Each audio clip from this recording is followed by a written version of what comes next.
Racikan berita. Ya, Bang Rizal dan uh, Bang Kadir. Bagaimana kita tahu kemarin ada berita tentang meninggalnya 3 orang dalam acara semacam syukuran lah yang diselenggarakan di Bandung, dan itu dalam rangka syukuran terhadap pernikahan anaknya KDM. Namun terjadi korban dan viral di media karena pengakuan dari KDM, dia tidak mengetahui acara tersebut, tapi ketika diputarkan di podcastnya ternyata itu sudah direncanakan. Nah, tanggapannya Bang Rizal Fadilah? Ya, Dulu.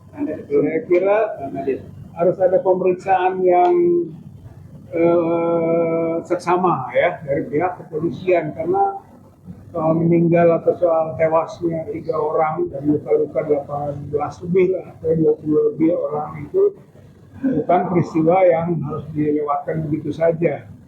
Itu masuk dalam kualifikasi sebetulnya perbuatan pidana gitu ya. Tinggal dicari siapa yang penanggung jawabnya. Yang jelas itu anak dari Deddy Mulyadi, Gubernur Jawa Barat, yang perempuan, yang laki-laki, gitu kan. Yang perempuannya anak Irjen Pol Karyoto, gitu kan, Pak Kapolda Metro Jaya, gitu kan, berbesanan keduanya. Jadi biasanya kalau pernikahan itu bebannya biasanya gitu, penyelenggara itu ada pada pihak keluarga perempuan, gitu biasanya ya, gitu. Nah, dalam hal ini itu keluarganya Pak Irjen Karyoto, gitu. Oleh karena itu juga menjadi bagian yang tidak terpisahkan untuk mulai ditanyakan juga tentang kemungkinan keterlibatannya, gitu kan. Itu peristiwa yang di Garut itu memang agak istimewa.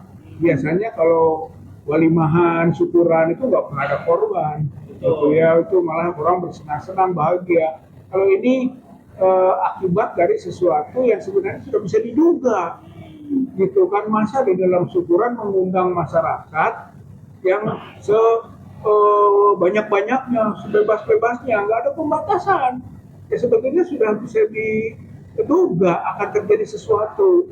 Itu kalau di dalam hukum namanya dolus eventualis, gitu, suatu kesengajaan yang bisa diduga kemungkinannya terjadi sesuatu, gitu. Jadi sebenarnya itu masuk kategori pembunuhan juga, gitu, 338 DOHP, gitu ya. Kalau memang dikejar lebih lanjut, gitu kan, dibuktikan. Jadi Deddy Mulyadi yang tadinya bilang tidak tahu, gitu kan, acara itu, dan tadi kan sudah disampaikan bahwa ternyata tahu. Memang tanggal 16 dia berdiskusi dengan anaknya yang laki-laki itu. Katanya kalau kita mengundang warga mah jangan disatukan dengan walimahan, diagendakan acara tanggal 18 hari Jumat, begitu bisa. Katanya dikaitkan dengan soal seni ya, sehingga dia menyebut begini bahasanya, warga itu biarkan sepuas-puasnya makan, sepuas-puasnya nonton, sepuas-puasnya tertawa. Begitu. Berarti memang itu agenda yang direncanakan. Gitu. Soal itu hanya yang jadi masalah bahwa seninya itu nonton dan tertawa itu malam hari. Dan gak mungkin kalau rasionalnya ini kalau makan diagendakan malam hari. Jadi sudah direncanakan makan itu siang hari. Akibatnya di hari Jumat warga membludak, kemudian terjadi desak-desakan, tewaslah 3 orang itu. Jadi ini perlu dikejar, diperiksa.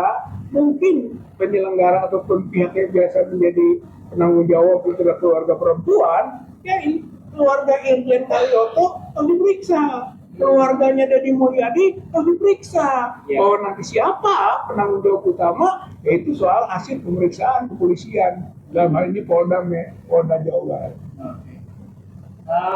Bang Kadir, Bang Herman Kadir, kan sejauh ini kita belum ada info lagi. Tadi kalau diusulkan Bang Rizal Fadilah kan harus segera diperiksa karena ini menyangkut hilangnya nyawa ya seseorang. Tapi kita belum dapat info lebih lanjut tentang pemeriksaan ini. Dan kita tahu bersama hari ini aparat nampaknya agak sulit untuk kita percayai ya. Soalnya ini dalam kasus yang berkaitan langsung dengan Kapolda.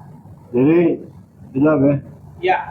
Jadi ini masuk kategori delik umum. Kalau delik umum itu artinya tanpa ada yang lapor, polisi bisa mengambil tindakan langsung. Ya, bisa mengambil tindakan langsung. Nah, ini kalau pasalnya bisa masuk pasal 359 KUHP tentang kelalaian menyebabkan kematian orang lain.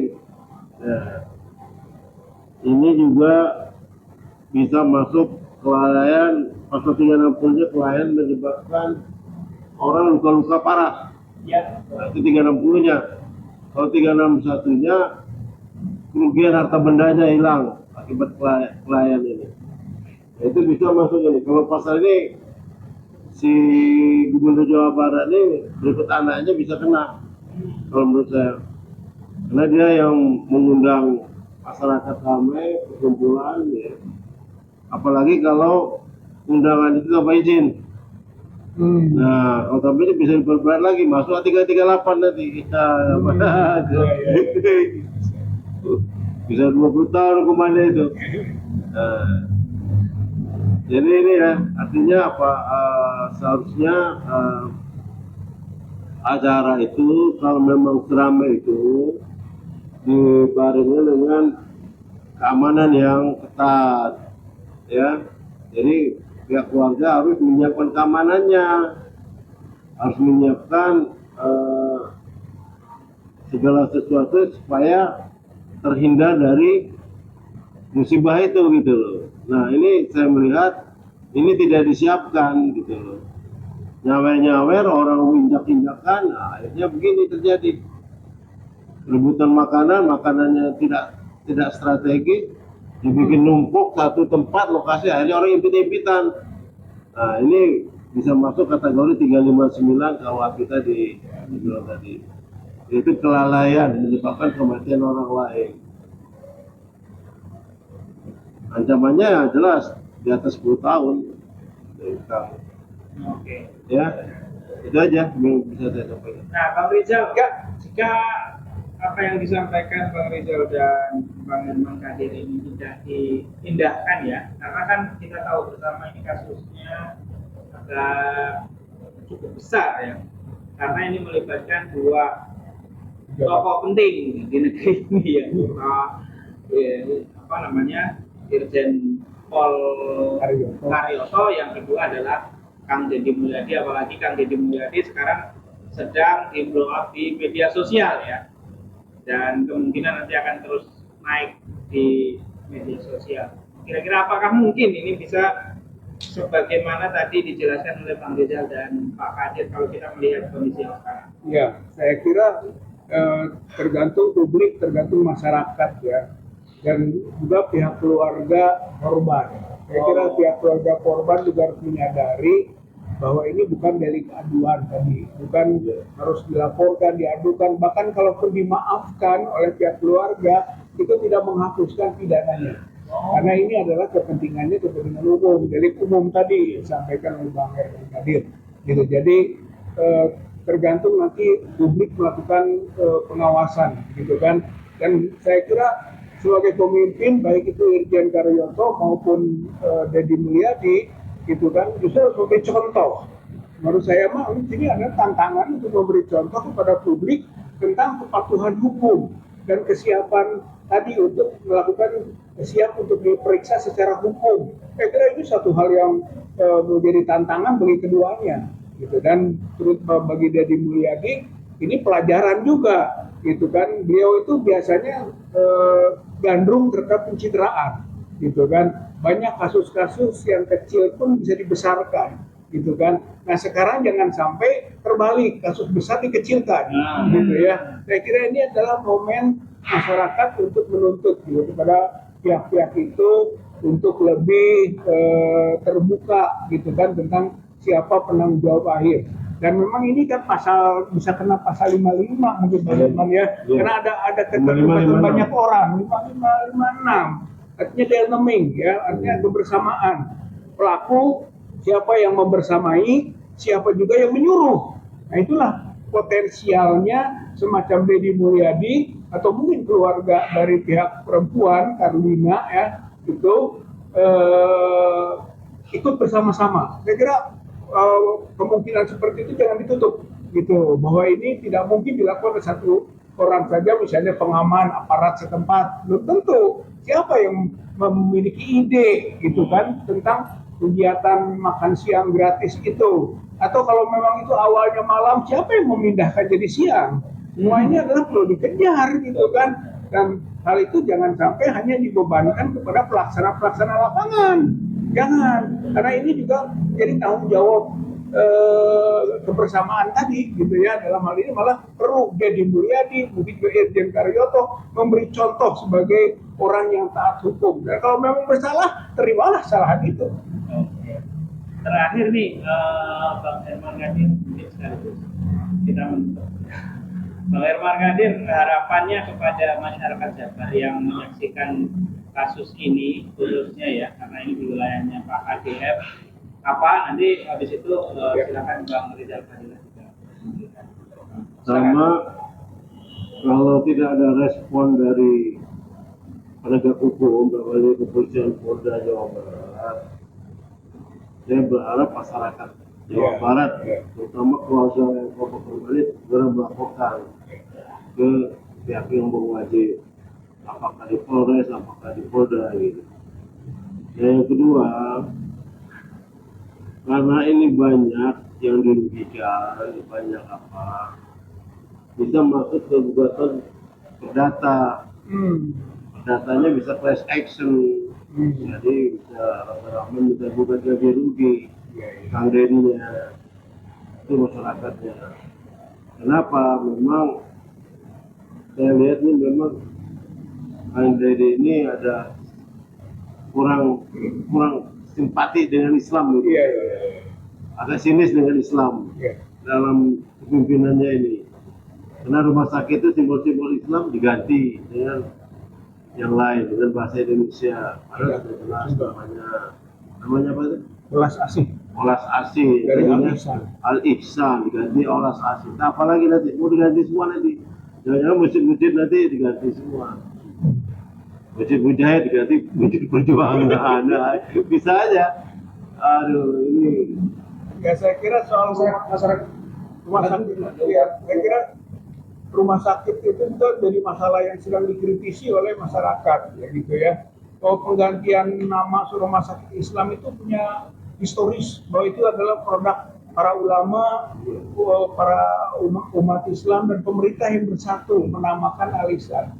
Kemudian dibuat perda, gitu kan, peraturan daerah nomor 23 tahun 2008 tentang rumah sakit umum daerah, ya, RSUD Al-Ihsan.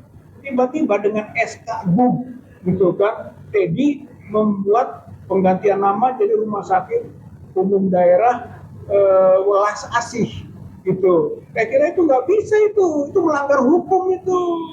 Makanya perlu dikejar aspek hukumnya ini, bagaimana SK GUM bisa mengalahkan perda, gitu. Perda lebih tinggi. Di sini juga tuntutan bagi anggota DPRD, mereka diinjak-injak, mereka dilecehkan gitu kan dengan penggantian nama itu, dan alasan bahwa itu adalah berkaitan dengan nilai-nilai budaya, saya kira berlebihan itu, seolah-olah membenturkan antara nilai budaya dengan nilai agama.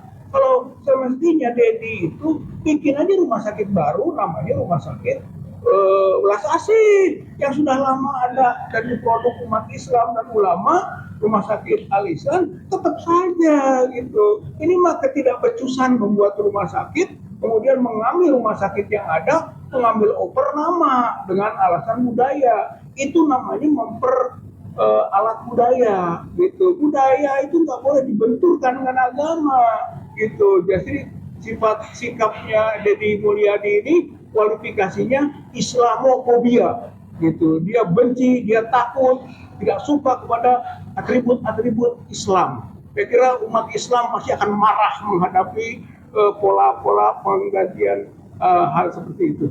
Gitu ya. Jadi demikian. Jadi kelihatannya ini juga direaksi oleh umat Islam di Jawa Barat, gitu kan, tentang penggantian nama RSUD Al-Ihsan menjadi rumah sakit umum daerah welas asih. Bahkan ada yang jelek itu, bahkan ada yang jelek. Dia menyebut toh Allah juga Rahman dan Rahim, welas asih. Beda. Sifat-sifat Allah itu Rahman Rahim. Kalau hamba itu Abdur Rahman, Abdur Rahim, Baitur Rahman, Baitur Rahim. Nggak bisa disebut maha, gitu kan? Masa disebut maha rumah sakit yang disebut welas asih itu? Jadi saya kira dari aspek budaya juga menyimpang, dari aspek agama apalagi, aspek hukum juga Deddy Mulyadi melakukan pelanggaran hukum gitu dengan mengubah perda oleh SK BUM gitu. Saya kira ini pasti umat akan marah dan umat akan melakukan reaksi.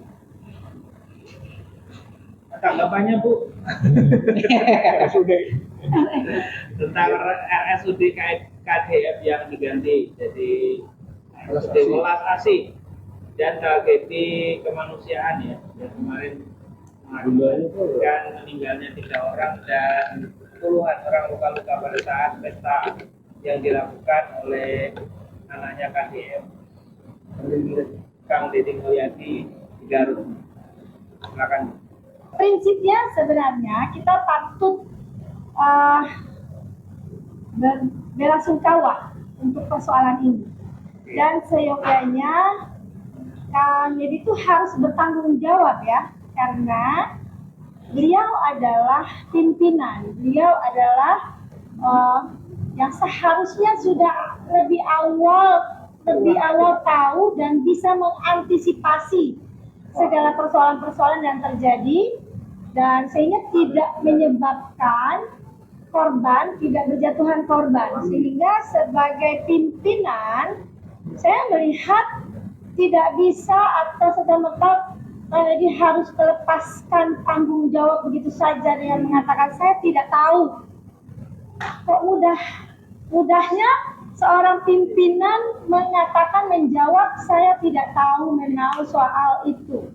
Padahal di dalam proses awal di saat menghadirkan atau mengundang, beliau sudah bertanya sama anaknya. Itu sudah bertanya jawab tuh.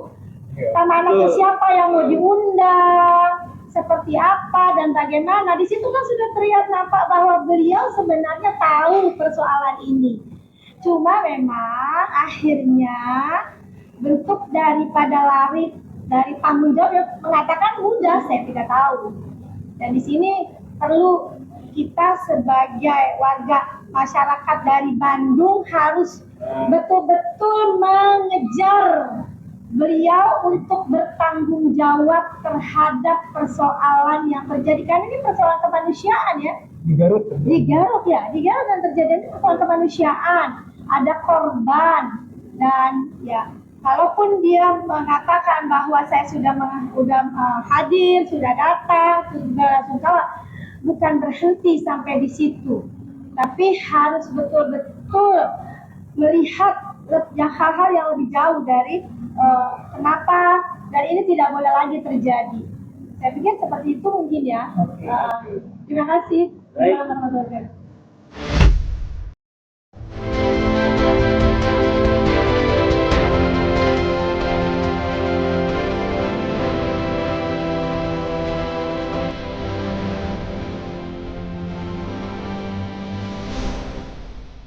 Racikan Berita